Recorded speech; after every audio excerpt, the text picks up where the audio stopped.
ابتدائی مراحل میں ہے، اس پر ڈسکشنز ہوں گی اور اس پہ یہ فیصلہ ہوا، فائنل نہیں ہوا ابھی اس میں یہ فیصلہ ہوا ہے کہ اس پہ فردر ڈسکشنز کی جائیں تاکہ اس پر جو ممالک اس میں شامل ہونا چاہتے ہیں، ہو سکتا ہے سارے ممالک شاید شامل نہ ہوں، لیکن جو ممالک بھی اس میں شامل ہونا چاہتے ہیں اور اس سے مستفید ہونا چاہتے ہیں، اس پہ SCO کا پلیٹ فارم ایک اویلیبل ہے اور اس پر کام کیا جائے گا۔ اچھا، کیونکہ ہمارے تجارتی تعلقات دیکھے جائیں اوورال، اگر چائنا سے دیکھا جائے تو ہم امپورٹ ایکسپورٹ کرتے رہتے ہیں، روس کے ساتھ دیکھیں تو تیل کی مد میں ہم لے سکتے ہیں، ایران کے ساتھ بھی ہمارا یہ معاملہ ہو سکتا ہے، سبزیاں ہو یا کھانے پینے کی اشیاء بھارت کے ساتھ۔ تو مستقبل میں آپ کیا سمجھتی ہیں کہ اگر یہ کرنسی والا معاملہ ہوا تو معاشی طور پہ پاکستان کتنا مستحکم ہوگا؟ دیکھیں، پاکستان کی جو اکنامک استحکام ہے یہ پاکستان کے عوام اور پاکستان کی حکومت یہ اپنی خود محنت اور کاوشوں سے کریں گے، اور اس سلسلے میں گورنمنٹ نے کافی سٹیپس لیے ہیں جس میں پاکستان کی اکنامک جو پروگرس ہے اس پر فوکس ہے۔ جو SCO ہے وہ ایک فیسیلیٹیٹنگ میکنزم ہے، اس فریم ورک میں تمام ممالک مل کر آئیڈینٹیفائی کریں گے کہ کس طرح سے ہم مل کر کولیبوریٹ کر سکتے ہیں۔ اس میں فار ایگزامپل ہماری جو کسٹمز کے معاملات ہیں، آپ جب ایک ملک سے دوسرے ملک میں ایکسپورٹس کرتے ہیں تو کسٹمز کے معاملات ہوتے ہیں، اس میں اس کو کس طریقے سے ریزالو کیا جائے گا وہ ایشوز ہیں۔ زیادہ تر چیزیں یہ جو اب ہم بات کر رہے ہیں یہ ایڈمنسٹریٹو ہیں، یہ کس طریقے سے جب دو ملک آپس میں ٹریڈ کریں گے تو کیا میکنزمز ہوں گے اس کی ڈسکشن ہو رہی ہے۔ پھر یہ کہ آپس میں جو ٹریڈ باڈیز کی کولیبوریشن کی بات ہو رہی ہے، کیونکہ ان دی اینڈ جو ٹریڈ ہوتا ہے یہ پرائیویٹ سیکٹر کرتا ہے، گورنمنٹس نہیں کرتی ہیں۔ تو ہمارا مقصد، گورنمنٹس کا مقصد یہ ہوتا ہے کہ آپ ان کو بزنسز کو اپرچونٹیز دیں تاکہ وہ زیادہ سے زیادہ ٹریڈ کو فروغ دے سکے۔ تو یہی SCO کا بھی مقصد ہے کہ اس طرح کے میکنزمز بنائے جائیں کہ ٹریڈ آسان ہو۔ اور یہ ایک ایشو آپ نے بتایا، فار ایگزامپل یہ جو کرنسی ایکسچینج کے معاملات ہیں، اس کے علاوہ اور بھی چیزیں ڈسکس ہو رہی ہیں، ٹریڈ باڈیز کی آپس میں کولیبوریشن کی بات ہو رہی ہے۔ اس کے علاوہ یہ بھی بات ہو رہی ہے کہ کس طرح سے کسٹمز کی آرگنائزیشنز آپس میں کولیبوریٹ کر کے ایک دوسرے سے ایکسپیرینس شیئرنگ کرتے ہوئے انشور کریں کہ جب ایک ملک کی ایکسپورٹس دوسرے ملک میں جاتی ہیں تو وہاں پر جو بیوروکریٹک پروسیجرز ہوتے ہیں اس کو فیسیلیٹیٹ کیا جائے۔ اچھا میم، عموماً دیکھا گیا ہے یہ چیز کہ جب بھی پاکستان ترقی کی راہ پر گامزن ہوتا ہے یا کسی فورم میں حصہ بنتا ہے، پارٹیسپیٹ کرتا ہے، خاص طور پہ SCO کی بات کریں تو کچھ دوست ممالک کہیں یا کچھ ممالک اعتراضات بھی کرتے ہیں، یا وہ یہ نہیں چاہتے کہ جیسے CPEC ہے تو کچھ ممالک نہیں چاہتے CPEC کا منصوبہ ہو۔ تو یہ اتنی کامیاب کانفرنس ہوئی اور اس میں کافی چیزیں کافی کلیئر ہوتی گئیں، اور آگے چل کے مستقبل کا جیسے آپ بھی ذکر کر رہی ہیں کہ معاملات بہتر ہوں گے، تو آپ سمجھتی ہیں کہ وہ ممالک، کوئی بھی جس کا ہم نام نہیں لینا چاہتے، وہ ممالک کیا ان کو بھی اعتراضات ہوں گے شنگھائی پہ؟ دیکھیں، شنگھائی کوآپریشن آرگنائزیشن ایک، جس طرح سے ابھی میں نے شروع میں کہا، 10 ممالک کی ایک تنظیم ہے۔ اس میں بالکل ہمارا تو مقصد یہی ہے، اس آرگنائزیشن نے بارہا کہا ہے کہ یہ اکنامک کولیبوریشن اور پیس اور سیکیورٹی کے لیے ہے۔ یہ کوئی آرگنائزیشن کوئی ڈیفنس پیکٹ نہیں ہے، تو کسی کو اس پر اعتراض نہیں ہونا چاہیے۔ اگر کسی کو ہے مسائل، آف کورس کچھ ممالک کو اعتراضات ہیں، ان کے اعتراضات اپنی طرف، لیکن ہم سمجھتے ہیں کہ یہ ایک آرگنائزیشن ایسی ہے جس کا بڑا پوٹینشل ہے، اور تمام ممالک مل کر ٹیررزم کے خلاف، جو ہمارے خطے میں ایک بہت بڑا خطرہ ہے، اور ایکسٹریمزم کے خلاف، اور اکنامک کوآپریشن اور پیس اینڈ سیکیورٹی کے لیے مل کر نئے فارمولا اکٹھے بھی کر سکتے ہیں اور کام بھی کر سکتے ہیں۔ اور یہ کسی طرح سے بھی ایک ڈیفنس پیکٹ نہیں ہے، اس لیے کسی بھی اور ملک کو اس پر اس کی جو ہماری کولیبوریشن ہے اس سے تکلیف نہیں ہونی چاہیے۔ 2 بڑے ممالک اس کا حصہ ہیں، شنگھائی خود بھی ظاہر بات چائنا سے بنیاد پڑی، چین، روس، 2 بڑے اہم ملک اس کا حصہ ہیں۔ آپ بطور representative spoke person of Pakistan چاہیں گی کہ امریکہ کو بھی اس کا حصہ ہونا چاہیے؟ دیکھیں یہ نہ ان کی طرف سے کوئی اس طرح کی خواہش کا اظہار کیا گیا ہے، نہ ہی ایس سی او نے اس طرح کی کوئی ڈسکشن کی ہے اس معاملے پر۔ دوسری بات یہ اہم بات ہے کہ یہ ایک ریجنل آرگنائزیشن ہے، تو جو ہمارے خطے کے لوگ ہیں، خطے کے ممالک ہیں، یہ ان کی آرگنائزیشن ہے، یہ ایکسٹرا ریجنل نہیں ہے، تو اسی کانٹیکسٹ میں اس آرگنائزیشن کو دیکھنا چاہیے۔ بریک لیتے ہیں، بریک کے بعد کنٹینیو کرتے ہیں۔ وقت ہوا بریک کا، بریک کے بعد دوبارہ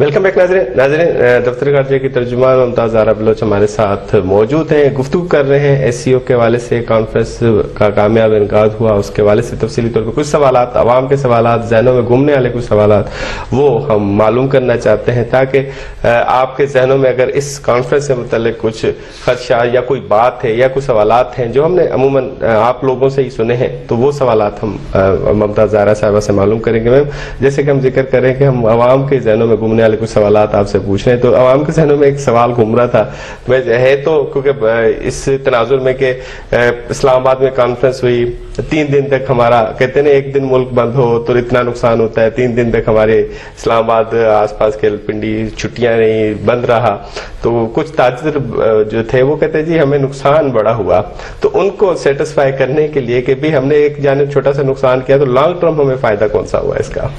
دیکھیں یہ جو آرگنائزیشن تھی، یہ جو کانفرنس تھی، اس کی کامیابی پاکستان کے لیے بہت اہم تھی، اور اب یہ کانفرنس منعقد ہو چکی ہے، اس کی باز گشت صرف اس خطے میں نہیں بلکہ ساری دنیا میں سنائی دی گئی ہے۔ پاکستان کی یہ جو کانفرنس تھی، پاکستان نے کئی سال بعد اس پیمانے پر ایک انٹرنیشنل کانفرنس کی ہے۔ 1997 میں OIC کا ایکسٹراڈینری سیشن ہوا تھا جب ورلڈ لیڈرز یہاں آئے تھے، اس کے بعد کانفرنسز ہوئی ہیں جس میں ورلڈ لیڈرز آئے ہیں، لیکن اتنے پیمانے پر اتنے بڑے ممالک کے لیڈرز ایک وقت میں پاکستان میں موجود نہیں تھے۔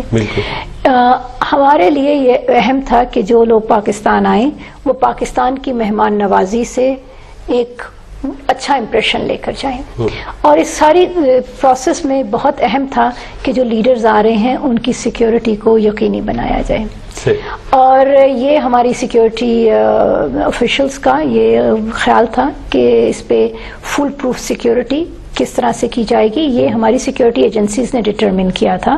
اس میں ایس سی او نے نہیں ہمیں بتایا کہ کس طرح سے سیکیورٹی فراہم کی جائے گی، اور یہ بہت ضروری اس لیے تھا کہ خدا نہ خواستہ کوئی انسیڈنٹ نہ ہو جائے، اور جب یہ کانفرنس ہو تو تمام لیڈرز خیریت سے اپنے ملک واپس چلے جائیں اور ہم آگے کے لیے ایک نیا راستہ کھول سکیں۔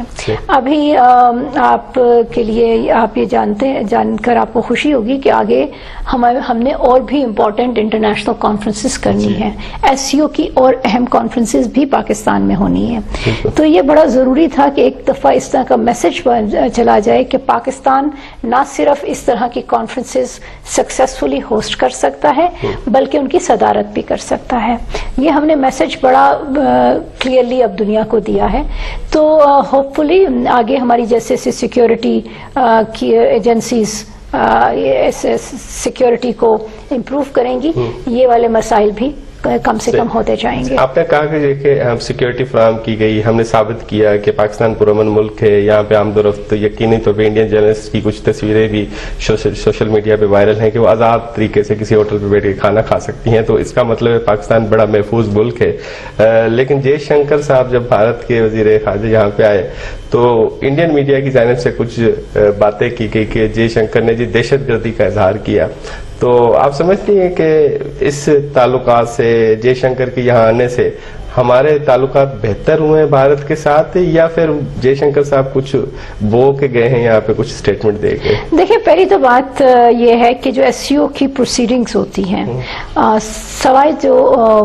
ملک صدارت کر رہا ہے، باقی جو ممالک وہاں پر تقریر کرتے ہیں وہ کلوز سیشن ہوتا ہے، اور اس کی اس میں جو لوگ سٹیٹمنٹ دیتے ہیں اس پر کامنٹ کرنا as spokes person of the host country مناسب نہیں ہوگا. لیکن دو چیزیں میں ہائی لائٹ کرنا چاہوں گی. اس پہ پہلے میں آپ کو ایک چیز ہائی لائٹ کرنا چاہوں گی کہ دہشت گردی ہمارا بہت سیریس مسئلہ ہے. انڈیا کا ہے یا نہیں ہے، ان کا ٹاکنگ پوائنٹ ضرور ہے، لیکن دہشت گردی پاکستان کا مسئلہ ہے. پاکستان نے جتنا سفر کیا ہے بیکاز آف ٹیرورزم یہ ساری دنیا کو جانتی ہے. سو اس لیے یہ کہنا کہ جی ٹیرورزم کی وجہ سے ڈیبیٹ کی وجہ سے پاکستان گھبراتا ہے، پاکستان نہیں گھبراتا. پاکستان کو تو خود کنسرن ہے، اور ہم چاہتے ہیں کہ جو پاکستان میں ٹیرورزم کر رہے ہیں ان کو بے نقاب کیا جائے. دوسری چیز جو آپ نے بات کی regarding the visit of the Indian minister for external affairs, Pakistan کے پرائم منسٹر کی طرف سے تمام ایس سی او کے جو ہیڈز آف گورنمنٹ ہیں ان کو انویٹیشنز ارسال کیے گئے. انڈیا نے یہ مناسب سمجھا کہ اپنے منسٹر آف ایکسٹرنل افیئرز کی لیول پر پارٹیسپیٹ کریں.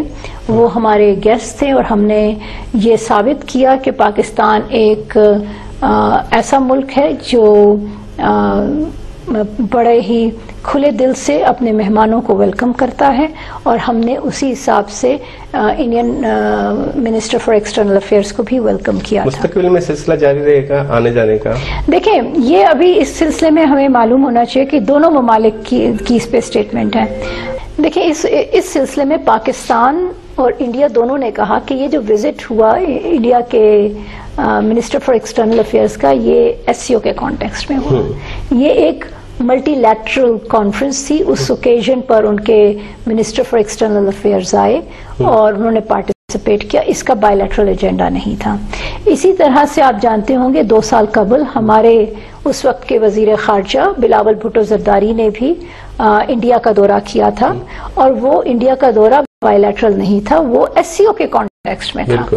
سو ان چیزوں کو اتنا اس میں ریڈ کرنے کی ضرورت نہیں ہے. یہ ایس سی او کے کانٹیکسٹ میں ہو رہی ہے. سائیڈ لائن کوئی ملاقات نہیں ہوئی ہے، سائیڈ لائن میٹنگ کوئی نہیں ہوئی. لیکن جس طرح سے پاکستان کیونکہ ہوسٹ تھا، لیکن ایک تصویر تھی وزیر خارجہ صاحب اسحاق ڈار صاحب کی بھی ایک تصویر تھی، نائب وزیر اعظم جو ہمارے ان کے ساتھ ملاقات کی ایک تصویر تھی. اس میں ایسے تاثر دیا گیا کہ شاید اب مستقبل میں کوئی نیا دورہ بھی ہونے والا ہے. دیکھیں پہلی تو بات ہے کہ کوئی بائی لیٹرل میٹنگ نہیں ہوئی، اور یہ آپ نے دیکھا ہوگا انڈیا نے بھی اس پر بڑی کلیئر سٹیٹمنٹ دی ہے. دوسری بات یہ ہے کہ ہم کیونکہ میزبان تھے، ہمارا فرض تھا کہ جو پاکستان میں مہمان آئے ان کو ویلکمڈ محسوس کرائیں، اور انڈیا کے بھی جو منسٹر آف ایکسٹرنل افیئرز کو ڈپٹی پرائم منسٹر نے اسی کانٹیکسٹ میں ویلکم کیا، اور ان کے ساتھ بات چیت ہوئی جو کہ نارمل جب بھی آپ کے ہاں کوئی مہمان آتا ہے تو اس سلسلے میں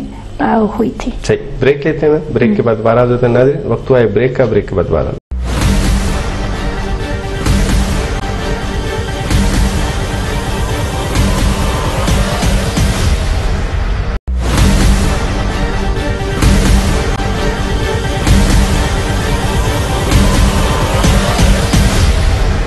ویلکم بیک ناظرین ہم گفتگو کر رہے ہیں ممتاز زہرا بلوچ صاحبہ سے، اور دفتر خارجہ کی ترجمان ہے. گفتگو کا سلسلہ جاری ہے. میم ہم نے ایس سی او کے والے سے کچھ گفتگو کی، کچھ بین الاقوامی کچھ معاملات ہیں، میں چاہوں گا اس پہ تھوڑی سی آپ کی رائے لے لیں. ایک سوال یہ بھی اٹھ رہا ہے کہ کہتے ہیں کہ جی فلسطین کی جو صورتحال ہے اس پہ کیونکہ اظہار خیال بھی کیا وزیر اعظم نے، کانفرنس کے اندر بھی اظہار خیال کیا، اور ویسے بھی وہ ہر موقع پہ اظہار خیال کرتے رہتے ہیں، لیکن عوام کہتی ہے کہ پریکٹیکل کیوں نہیں کچھ ہوتا. اور خاص طور پہ جو فلسطین کی عوام کہ یہاں پہ ڈونیشنز دی جاتی ہیں، کچھ پرائیویٹ آرگنائزیشنز کو دی جاتی ہیں، کیا امداد وہاں تک پہنچتی بھی ہے؟ یہ 2 سوالات ہیں، اس پہ جواب دیجیے. اچھا جی، ایک تو چیز بالکل جو اس وقت فلسطین میں صورتحال ہے یہ پاکستان کے لیے بہت تشویشناک ہے، اور پاکستان کا وزارت خارجہ، پاکستان کی حکومت پاکستان کے عوام کے جذبات کی ترجمانی کرتے ہوئے ہر فورم پر اپنی تشویش اور اپنے کنسرنز کا اظہار کرتا رہا ہے اور کرتا رہے گا. دوسری چیز یہ ہے کہ انٹرنیشنل لاء کے مطابق یو این سیکیورٹی کاؤنسل کی ذمہ داری ہے کہ جو بھی اس طرح کے مسائل ہوں جس میں پیس اینڈ سیکیورٹی کو کنسرن ہو، جہاں پر لوگوں کا قتل عام ہو رہا ہو، وہاں پر UN سیکیورٹی کاؤنسل اپنا رول ادا کرے اور جنگ بندی کرائے. اور جو اس وقت کی صورتحال ہے، پاکستان نے بارہا کہا ہے کہ united nation security council must play its role, اپنا رول ادا کرے. اور کیا وہ کر رہی ہے رول ادا؟ دیکھیں ابھی تک انفارچونیٹلی وہاں سے اس طرح کا رول نہیں نظر آ رہا جس طرح کی اس کی ذمہ داری ہے. الٹرنیٹ آپشن کیا ہے؟ دیکھیں آلٹرنیٹ آپشن یہی ہے کہ آلٹرنیٹ آپشنز پہ ہمیں ڈسکس کرنے کی ضرورت نہیں ہے. ہمیں فوکس یہ کرنا چاہیے کہ انٹرنیشنل لا کے مطابق جس کی ذمہ داری ہے اس کو اپنا رول ادا کرنا چاہیے، نمبر 1. نمبر 2، OIC کی متعدد ریزولوشنز آ چکی ہیں جس میں یہ کہا گیا ہے کہ وہ ممالک جو اسرائیل کو اسلحہ دے رہے ہیں وہ اس پر پابندی لگائیں، اس کو دینے سے باز رہیں. یہ پاکستان کی طرف سے مطالبہ؟ پاکستان OIC کا رکن ہے، OIC کی طرف سے یہ ڈیمانڈ آئی ہے. یہ ایک مشترکہ اعلامیہ ہے OIC اور عرب ملکوں کا جس میں یہ ڈیمانڈ آئی ہے. لیکن اس چیز کو امپلیمنٹ کرنے کے لیے رول پھر وہی آ جاتا ہے، وہ ہے UN سیکیورٹی کاؤنسل کا. اس لیے بہت ضروری ہے کہ UN سیکیورٹی کاؤنسل اپنا رول ادا کرے، اور ہم جو پاکستان اور OIC اور جو باقی ممالک ہیں جن کو یہ تکلیف ہے جو ہم دیکھ رہے ہیں غزہ میں جو صورتحال ہے اس پر، ہم اپنی ہر انٹریکشن میں، ہر پلیٹ فارم پر یہ زور دیتے رہیں کہ UN سیکیورٹی کاؤنسل اپنا رول ادا کرے. آپ نے دوسری بات کی ریگارڈنگ اسسٹنس. جی بالکل. ہاں، اسسٹنس کی سچویشن ہے کہ غزہ کی سچویشن بہت گمبھیر ہے اور غزہ کا اسرائیل نے محاصرہ کیا ہوا ہے. وہاں پر پانی، خوراک، ادویات جانے میں بہت بڑے چیلنجز کا سامنا ہے، نہ صرف پاکستان کو بلکہ یونائٹڈ نیشنز کو اور انٹرنیشنل ڈونرز کو. پاکستان نے جو اب تک جو راستہ اپنایا ہے وہ 2 راستے اپنائے ہیں. ایک ہم نے راستہ اپنایا ہے کہ ہم ایجپٹ میں اسسٹنس بھیجتے ہیں. وہاں پر جو ہلال احمر ہے وہ ہلال احمر ٹو ہلال احمر، اس فلسطین کی ہلال احمر کو یہ چیزیں دی جاتی ہیں تاکہ وہ آگے ڈسٹریبیوٹ کر دی جائیں. اس کا مطلب امداد پہنچی ہے. دوسرا ہم ایک اور راستہ ہم نے جو اپنایا ہے وہ ہم نے جارڈن کے تھرو کیا ہے. جارڈن نے بہت سارا امداد جو ہے وہ آسمان سے ایئر ڈراپ کیے، تو پاکستان نے بھی جارڈن کے ساتھ مل کر ایئر ڈراپس کیے ہیں. اور آپ اگر کچھ ویڈیوز اگر آپ دیکھیں آن لائن. لیکن ایک چیز ہے، میں یہاں پہ کوئی سوال پوچھوں گا کہ گورنمنٹ سطح پہ امداد پہنچی ہے یا پرائیویٹ سیکٹر کی امداد پہنچی؟ دیکھیں جی، گورنمنٹ کی تو پہنچی ہی ہے. پرائیویٹ سیکٹر کی جو امداد پاکستان گورنمنٹ کے تھرو جا رہی ہے وہ ہمارے پاس امانت ہے. فلسطین کے عوام سیکٹرز ہیں وہ بھی گورنمنٹ کو ہی دیتے ہیں، گورنمنٹ کے تھرو بھجوا رہے ہیں. پرسنل انڈیویجول نہیں بھجوا. دیکھیں بات یہ ہے کہ وہاں پہ پہنچانا آسان نہیں ہے، اور ان کو تو ہمارے کیونکہ پاکستان کے جہاز جا رہے ہیں، ایئر فورس کے جہاز جا رہے ہیں یا نیول شپس جا رہی ہیں، تو وہ اسی کے تھرو جا رہے ہیں. اگر کوئی انڈیپینڈنٹلی بھجوا رہا ہے اور ہماری انفارمیشن میں نہیں ہے، میں اس کے بارے میں بات نہیں کر سکتی، لیکن جو بھی امداد پاکستان گورنمنٹ کے تھرو بھجوائی گئی ہے پرائیویٹ سیکٹر سے، NGOs کے تھرو، وہ پاکستان نے ایک امانت کے طور پر آگے بھجوا دی ہے. لیکن چیلنج اس وقت سب سے بڑا یہ ہے کہ جو اسرائیل نے محاصرہ کیا ہوا ہے، جہاں پر اسسٹنس انٹر ہونے میں بہت بڑے چیلنجز ہیں، اس کا ایک سلوشن نکالا جائے. غزہ کے بارڈر پر رفح میں ٹرکوں کی ایک لانگ لائن لگی ہوئی ہے. دنیا بھر سے اسسٹنس لوگ دینا چاہتے ہیں، بھجوا بھی رہے ہیں، لیکن دن میں بہت تھوڑی دیر کے لیے وہ بارڈر کھلتا ہے جہاں پہ چند ٹرک جاتے ہیں اور وہاں پر فلسطینیوں کی جتنی ریکوائرمنٹ ہے وہ پوری نہیں ہو رہی ہے. وہاں پر لوگ میل نیوٹریشن کا شکار ہیں, وہاں پر فیمن پھیل رہا ہے. تو یہ ایک بہت ہی کنسرننگ سچویشن ہے. فلسطین کے اگر کوئی لوگ آنا چاہیں تو ان کو پناہ مل سکتی ہے پاکستان میں؟ دیکھیں حال ہی میں کچھ اسٹوڈنٹس بھی آئے تھے. دیکھیں اس وقت سچویشن یہ ہے کہ جیسے آپ جانتے ہیں کہ غزہ کا محاصرہ ہوا ہے, وہاں سے لوگ نہ اندر آ رہے ہیں نہ باہر جا سکتے ہیں. ابھی فلسطینی اسٹوڈنٹس کو جو لایا گیا ہے یہ انیشل ڈیز میں اور ملکوں میں چلے گئے تھے. اچھا, وہ وہاں سے فلسطین سے نہیں یہ فلسطینی ہی ہیں اور فلسطین میں ہی رہتے تھے. لیکن یہ ہے کہ یہ جب انیشل اچھے دنوں میں جب یہ اچھے دن تو نہیں تھے, جب یہ جنگ شروع ہوئی کہ شروع کے دنوں میں یہ وہاں سے نکل آئے. تو یہ وہ لوگ ہیں, ان کو پاکستان گورنمنٹ نے, ان کے یو کے میں ہیں اور بھی جگہوں پر ہیں, تو پاکستان نے کیونکہ ان کی تعلیم متاثر ہو رہی تھی تو پاکستان نے آفر کی کہ ہم ان کی جو تعلیم متاثر ہو رہی ہے پاکستان ان کو فیسیلیٹیٹ کرے گا اور ان کی تعلیم مکمل ہونے تک ان کو امداد دیں گے. اچھا میم, آپ تھوڑی سی تاریخ پہ نظر ڈالیں تو 70s میں فلسطین کی یہی صورتحال تھی, تو پاکستان نے 2 آپشن دیکھنے میں ملے تھے ہمیں. ایک تو عرب کنٹری کی طرف سے پیٹرول بند کر دیا گیا تھا, کچھ ممالک کا جس پہ دباؤ آیا, اور پاکستان کی جانب سے فورسز بھی گئی تھی. تو اس طرح کا کوئی آپشن, عوام کا ذہن میں سوال ہے کہ اس طرح پریکٹیکل آپشن کیوں نہیں کر سکتا پاکستان, کیا حائل رکاوٹیں ہیں؟ دیکھیں یہ پہلی تو بات ہے, پاکستان تو آئل پروڈیوس نہیں کرتا, ٹھیک ہے, تو ہم یہ سوال ہم سے نہیں ہے, کسی اور ممالک سے کیا جائے. ہاں, پاکستان کیونکہ پروڈیوس نہیں کرتا, نہ ہی ہم ایکسپورٹ کرتے ہیں. ماضی کا ایگزامپل بتائیے نا کہ اس طرح ہوا تھا. دوسری بات یہ ہے کہ پاکستان کے اسرائیل سے نہ کوئی تعلقات تھے, تو ہم کوئی ایکسپورٹ کرتے ہی نہیں, تو ہم پابندی کیا لگائیں گے, ٹھیک ہے. دوسری چیز جو سچویشن ہے ریگارڈنگ فورسز, اس میں ہمیں تھوڑی کلیئرٹی ہونی چاہیے. پاکستان کے اپنے سیکیورٹی چیلنجز ہیں, ہماری فورسز پاکستان کی ڈیفنس کے لیے ہیں, اور پاکستان نے اپنے ملک ہم نے اپنی سرزمین کو پروٹیکٹ کرنا ہے. سو یہ انفارچونیٹ سچویشن ہے, لیکن یہ ایک ریالٹی ہے. پاکستان کی فورسز باہر جا کے کسی اور جگہ پر انٹروین نہیں کر سکتی.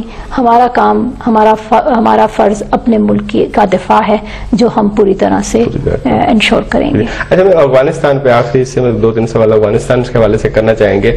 آپ کو یاد ہوگا کہ پچھلے سال افغانستان کے حوالے سے کیمپین بھی چلی تھی نگران گورنمنٹ میں کہ افغان شہریوں کا انخلاء جو غیر قانونی رجسٹرڈ ہیں, وہ معاملہ دب سا گیا ہے, کیا چلے گئے سارے افغان؟ نہیں, دب سا نہیں گیا. پاکستان, آپ کو یاد ہوگا کہ یہ جو پاکستان کا ایک اسٹریٹجی آئی تھی, ایلیگل فارینرز ریپیٹریشن اسٹریٹجی, اس کے 3 مراحل تھے.